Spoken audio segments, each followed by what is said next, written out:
Okay, folks, we need a little come to Jesus meeting about the Second Amendment because I've seen some inaccurate things going on both sides.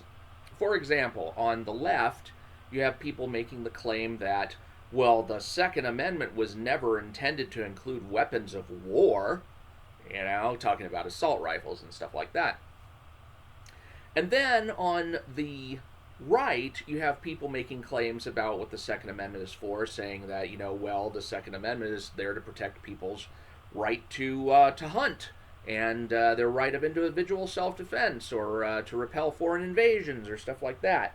None of which is really accurate. Although that may be the effect of the Second Amendment, that's not what the Second Amendment is for. And as regards to the weapons of war claim, I'll get to that in a little bit. But why do we have a Second Amendment? I mean, why do we have that? What was the driving force behind the nation deciding that it needed to have that? And it goes a little something like this.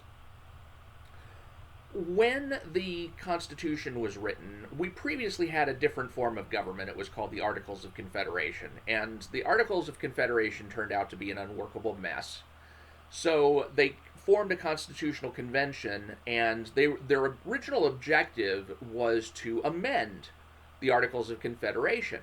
And then when they got into it and dug into the articles, and they realized, okay, these 13 articles are just a complete botch. There's no way that we're going to be able to amend our way out of this. What we need to do is just scrap it all and start over. And largely the problem with the Articles of Confederation was that the central government, the federal government, Congress, etc., was just too weak. It didn't have enough power to do things, and therefore it couldn't hold the country together the way it needed to.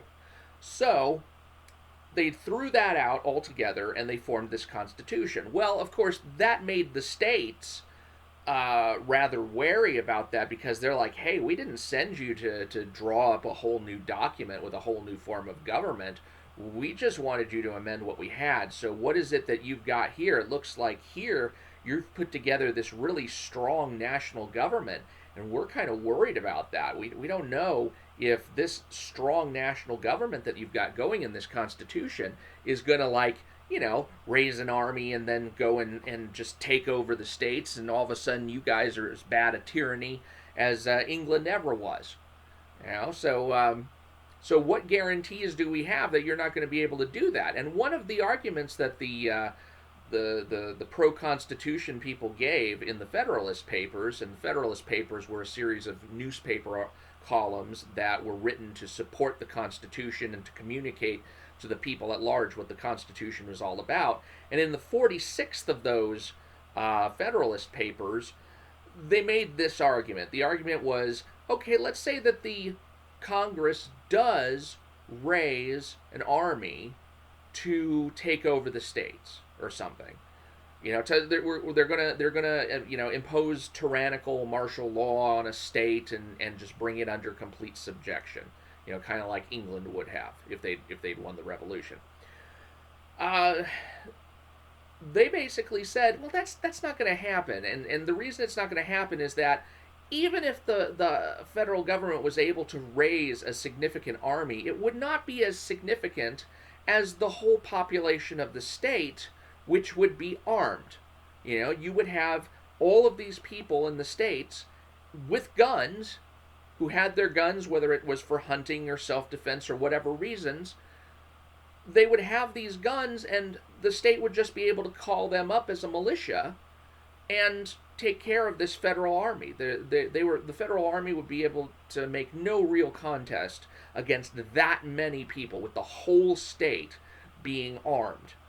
Okay, so that was the idea, in a way, behind that the founding fathers had about the state of guns in the population. They just expected everybody would be armed, or that a significant enough percentage of them would be armed that they could repel any kind of intrusion, tyrannical intrusion by the federal government. Now, that was all well and good, but the anti-federalists, who were the ones who opposed the new Constitution, they said, one thing though, what if this new strong national government banned guns throughout the nation? At which the constitutionalists said, Oh, right. So they basically said, okay, here's what you do. Go ahead and ratify the Constitution, and as part of the 2.0 upgrade that we're going to do for it, like right away, because we've left out some other important things like freedom of speech and freedom of religion and other things like that it turns out are kind of important. We will collect all of that in a Bill of Rights. We'll collect gun rights in a Bill of Rights for that reason. And so they created the Second Amendment. Now, what does the Second Amendment actually do? Uh, the Second Amendment, for one thing, it's not there to protect anybody's right to hunt. Okay, it's not there because people need guns in order to go out and shoot deer and clean, and then they can have their deer meat for the winter. That's not what the Second Amendment does. The Second Amendment also is not there to protect the individual right of self-defense. Now that is something that some people actually do claim, is that the right of self-defense is part of the whole right to life. It's like a natural extension of the right to life, and the Second Amendment therefore protects that right. Well, it does protect that right, but that's not what it's for. Likewise, the Second Amendment is not there for the repulsion of foreign invasions. It's not there so that the border states per se could fend off invasions from overseas or from Mexico or Canada or what have you. It's not for repelling foreign invasions. So what is it actually for? Well, it's exactly for the situation that was described in Federalist Number 46. And it even says that right in the preamble of the Second Amendment. It says, a well-regulated militia being necessary to the security of a free state. Now, state needs to be interpreted exactly as it says. State, a free state. We're not talking about the nation at large, and that's where people kind of fall into the trap of thinking, well, maybe this is about repelling foreign intrusions. No, it's about a free state and the security of that free state against what? Against the federal government, against tyranny by the federal government. So it's not about an individual's right to self-defense or to hunt or to feed his family and all that kind of stuff. And it's not about fighting foreign nations.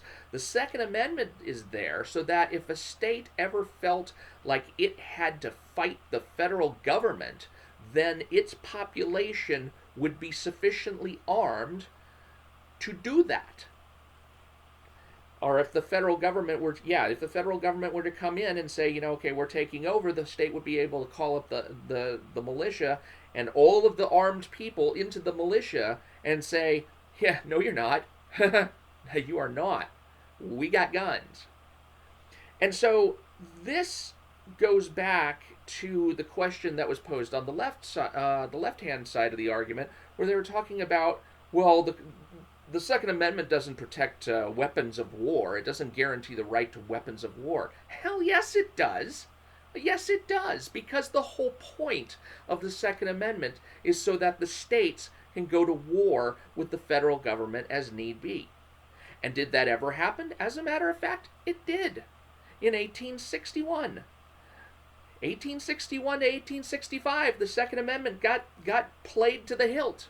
Because that's what the Civil War was all about. That's where the Second Amendment was actually used for the purpose that it was used. All the people who had guns in the South came out against what they perceived to be the tyranny of the federal government.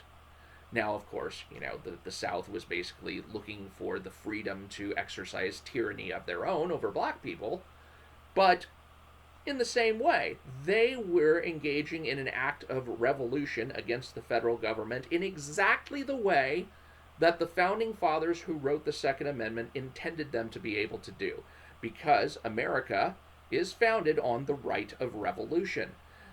The states, in this case the southern states, they've said, hey, you know what? The federal government no longer serves our needs. We're going to revolt. And so they did. And they got crushed the way we didn't. The way the American Revolution didn't. Because remember, you have the right to revolt, you don't have the right to win. So, yes, of course the Second Amendment includes weapons of war, because war is what the Second Amendment is about. It's about states going to war with the federal government.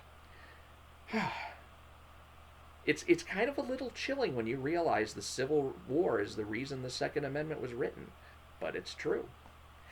I'm Mike Bartica. Hope you like this little educational tidbit. Please do subscribe if you haven't already, and I will talk to you later.